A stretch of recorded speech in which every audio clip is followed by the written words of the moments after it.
Hi, everyone. Welcome back to Catch Up English Podcast. I'm Sarah. And I'm Daniel. We're so glad you're here today. Let's dive into ordering coffee. Yes, let's do it. So think about this for a second. You walk into a busy cafe. You just want a simple coffee. Right, just a basic coffee. But then you step up to the counter and you look up at that massive glowing menu board. Oh, yeah. The giant menu has like 50 different things on it. Exactly. There are seasonal specials, single origin roasts, and a million different options. And suddenly your brain completely freezes. Yeah, that happens to me all the time. The line is growing behind you. The machine is making all these loud hissing noises. Pressure is so high. It really is. You feel a huge spike of anxiety just trying to hand over $5 for a morning drink. So if you have ever felt that sudden panic, you are definitely not alone. I feel so much better hearing that, honestly. Yeah. Because as an English learner, I thought it was just my language skills failing me. Well, today we are doing a deep dive into a really fascinating source. We are looking at a lesson plan made specifically for beginner English learners. Wait, a lesson plan for A1 and A2 learners? Yes. It is a guide to help people navigate what should be the easiest thing in the world, buying a drink. But it's not easy at all, is it? No, it's not. When we look closely at this simple English lesson, it shows us something amazing. It is basically a secret blueprint of human interaction. Wow, so it shows all the hidden rules that native speakers just do automatically. Exactly. Native speakers use these social rules without thinking, but a language learner has to learn every single step. So our mission today is to unpack these hidden cultural rituals. I love that. So where do we start? Because usually I just walk up and say, oh, give me a coffee. And that brings us to the first big problem. The lesson guide actually gives this feeling a formal name. It calls it menu panic. Menu panic. That is the perfect name for it. Right. The guide sets up a very relatable scene. The customer walks up and says, "Coffee, please." Which makes sense. You are in a coffee shop. You want coffee. It seems totally logical, but instead of getting a drink, the customer gets hit with a huge test. The barista starts asking 5 rapid-fire questions. Oh, I know this part. They talk so fast. What size? Hot or iced? What kind of milk? Do you want room for cream? Yes.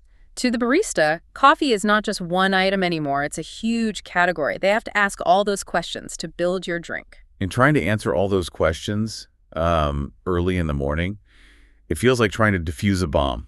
That is a great way to describe it. Like if I pick the wrong wire or the wrong milk, the whole thing explodes. Why is it so stressful? Well, the guide explains the psychology behind it. It is a textbook case of cognitive overload. Cognitive overload. What does that mean, simply? It just means your brain's scratch pad gets too full.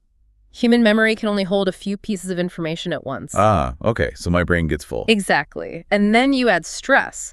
The cafe is noisy, the line is long, the barista is staring at you. So my memory capacity gets even smaller because I'm nervous. Right. So when the barista starts asking about syrups and milk types, your mental scratch pad just crashes. That is exactly what menu panic is. My brain just shuts down. But the lesson guide acts like a survival manual. It teaches you to plan your answers before you get to the front of the line. So I have my answers ready. Yeah. That stops the brain crash. Yes. But here is the most surprising part of the guide. The transaction doesn't actually start with coffee at all. Really? What does it start with? Before you even think about the menu, there is a hidden cultural rule. The guide has a special section called Cultural Insight. Oh, I love learning about the culture part. What does it say? It says that in English-speaking countries, the very first step is actually small talk. The customer is expected to say, "Hi, how's it going?" Wait, before ordering? Yes, before you order. And the barista says, "Good, thanks. And you?" The real transaction cannot begin until you do this little dance. I have a question about that, though. Sure, what is it? Isn't that just, a waste of time? If there's a huge morning rush, people are late for work. Why are we forcing strangers to chat? Let's just get to the point. It does seem slow, doesn't it? But sociologically, it is actually incredibly important. It's something called phatic communication. Phatic communication, that's a big word. It just means language we use to be friendly, not to share real information. Oh, so the barista doesn't actually want to know how my morning was. No, not really. If you told them your whole life story, the line would stop moving. Right, people would get angry. So why say it at all? Because it shows respect. It is a way of saying, I know you are a human being, not a vending machine. Oh, wow. I like that. A human, not a machine. Right. It creates a partnership. You are saying, we are in this together. Let's figure out this crazy menu. So if I skip the small talk and just shout my order, it actually causes problems. Exactly. If you treat them like a machine, it creates tension. And that tension slows things down way more than a 2-second greeting. That makes total sense. So a quick "how's it going" is like oil in a car engine. It makes everything run smoothly. Perfectly said. But even after you say hello, you still have to order your drink. And this is where the guide teaches us about the linguistics of politeness. This is the part I struggle with. How do I order without sounding rude? The guide compares two phrases. The simple phrase is, I want a coffee. Yeah, that's what I usually say. I want a coffee. Is that bad? In English, I want sounds a bit too aggressive. It sounds like a demanding child. Oh, no. Like a baby. I want milk. Kind of, yes. So the guide gives us the better phrase. I'd like a coffee, please. I'd like, which means I would like. Exactly. Using I would like changes the feeling completely. It is much softer and more respectful. Because it's not a hard demand, right? Right. It's a polite fiction. You are pretending it is just a nice idea, even though you are there to pay them to make it. English is so funny that way. We pretend we aren't buying something. It is. And to make it even easier, the guide gives learners a magic formula. Ooh, a magic formula. I need this. The formula is, can I get a drink with change? Let me try that. Can I get a medium latte with oat milk? Perfect. You use the formula beautifully. Wait, I can see why it works. Can I get asks for permission so it's polite? Yes, and using with oat milk packages all your choices into one nice sentence. You do the barista's job for them. So I skip the rapid-fire questions and I don't get menu panic. Exactly. You are protecting your working memory and being perfectly polite. That is brilliant. Now it is time for our fluency builder. We are going to practice these phrases so you can use them naturally. Awesome.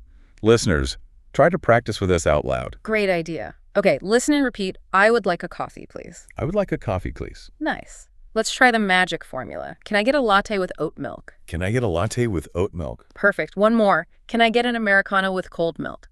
Can I get an Americano with cold milk? Great job. Practice those at home and you will sound so natural. So we said hello. We used the magic formula. Are we done? Do I just pay now? Almost. There is one final, very strict rule that the guide warns learners about. Oh, right. The barista always asks one last question. Yes, they will ask, is that for here or to go? For here or to go. I always get nervous here. Sometimes I just say, I go now. You say, I go now. Yeah, I just panic and want to leave. Well, the guide actually mentions that exact mistake. It is so common when your brain is just totally overloaded. So what is the pro tip here? How should I handle this? Here is today's pro tip. The phrases to go and for here are very strict in English. You can't change them. But why? Why can't I just say, in a paper cup, please? Or, I am leaving? Because a coffee shop is like a fast manufacturing plant. Every word is a trigger. A trigger for what? For the barista's physical actions.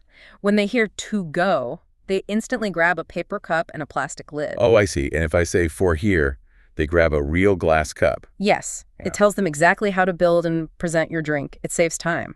So it's not really about where I am going. It is about how they do their job. Exactly. And there is an even bigger reason. It actually changes the financial transaction. Wait, what? It changes the money. In many places, yes. The literal tax laws change based on those two little words. I'm joking. The taxes change. I'm serious. In a lot of cities, if you order food or drinks for here, the cafe has to charge you a dining tax. Wow. But if you say to go, the item might be totally tax-free. So the barista actually needs to push a different button on the cash register. Yes, the computer system needs that exact answer to charge you the correct legal amount of money. That is mind-blowing. I thought they were just making friendly conversation about my afternoon plans. Not at all. It is the final trigger that moves the interaction from a social chat into a strict financial transaction. And then finally the barista says, that'll be $5.50. And I tap my card. And the complex social dance is completely finished. I am never going to look at a cafe the same way again. Let's do a quick recap of everything we learned from this amazing guide. Good idea. To avoid menu panic, you just need to follow a very specific sequence.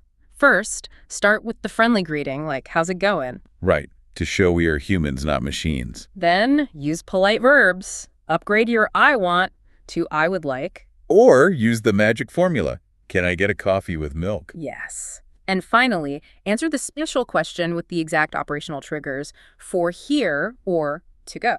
It sounds so simple when you break it down like that, but there are so many unwritten rules happening at once. It really is a lot. So to you listening out there, the next time you step up to a cafe counter, just take a moment. Watch the people in line ahead of you. Yeah, listen to the words they use. Notice how everyone naturally follows these invisible scripts. It turns you from a customer into an observer of human behavior. It really does. It's like watching a play where everyone knows their lines. And that leads to a final thought I want to leave you with today. What is it? Think about this the next time you tap your card for your morning coffee. If buying a simple drink requires such a structured, secret, and complicated blueprint to work, how many other normal, everyday conversations are actually just choreographed social dances? Oh, wow. That really makes you wonder how much of what we say is truly spontaneous and how much is just a script we memorize without knowing it. It is definitely something to think about. Well, I have learned a lot today. Me too. Thanks for learning with us. Don't forget to subscribe, and we'll see you in the next one.